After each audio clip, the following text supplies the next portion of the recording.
कर्जत मुरबाड राष्ट्रीय महामार्गावरील कशेळे गावातील रस्त्याच्या दुरुस्तीच्या कामाला अखेर सुरुवात झाली आहे। गेल्या अनेक महिन्यांपासून या रस्त्याची अत्यंत दयनीय अवस्था झाली होती। मुरबाड कर्जत राज्यमार्ग 548 वरील कशेळे गावात रस्त्याचं काँक्रिटीकरण करण्यात आलं नव्हतं। त्यामुळे डांबरी रस्ता पूर्णपणे नादुरुस्त झाला होता आणि रस्त्यावर मोठ्या प्रमाणात धूळ उडत होती। या धुळीमुळे स्थानिक व्यावसायिक आणि दुकानदारांचं मोठं हाल होत होतं। दुकानांमध्ये धूळ साचत असल्यानं व्यवसाय करणं कठीण झालं होतं। परिस्थिती इतकी बिकट झाली होती की स्थानिक व्यापाऱ्यांनी स्वतः श्रमदान करून रस्त्यावरील खड्डे बुजवण्याचा प्रयत्न केला होता।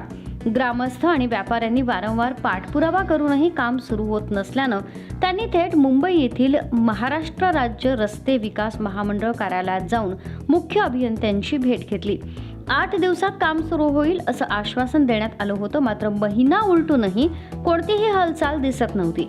शेवटी 16 फेब्रुवारीपासून रस्ता रोको आणि उपोषण आंदोलनाचा इशारा देण्यात आला।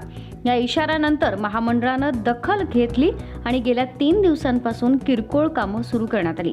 मात्र काँक्रिटीकरणाबाबत कोणतीही स्पष्ट तयारी दिसत नसल्यानं ग्रामस्थांनी संताप व्यक्त केला। अखेर आज 23 फेब्रुवारीपासून कशेळे गावातील प्रत्यक्ष रस्त्याच्या दुरुस्तीच्या कामाला सुरुवात करण्यात आली आहे। स्थानिक ग्रामस्थ तसंच ठेकेदार उदय पाटील स्वतः रस्त्यावर उपस्थित राहून कामाची देखरेख करत आहेत। कामाचा दर्जा उत्तम व्हावा, ठेकेदारानं अटी आणि शर्तींनुसारच काम करावं यासाठी कशेळे ग्रामस्थ आणि व्यापारी संघटना रस्त्यावर उभे राहून लक्ष ठेवणार असल्याचा निर्णय घेण्यात आलाय।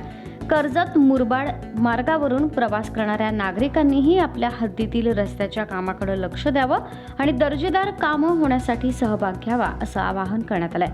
अनेक महिन्यांच्या पाठपुराव्यानंतर अखेर सुरू झालेल्या या कामामुळे स्थानिकांमध्ये समाधानाचं वातावरण आहे। मल्हार पवार, महाराष्ट्र न्यूज 24।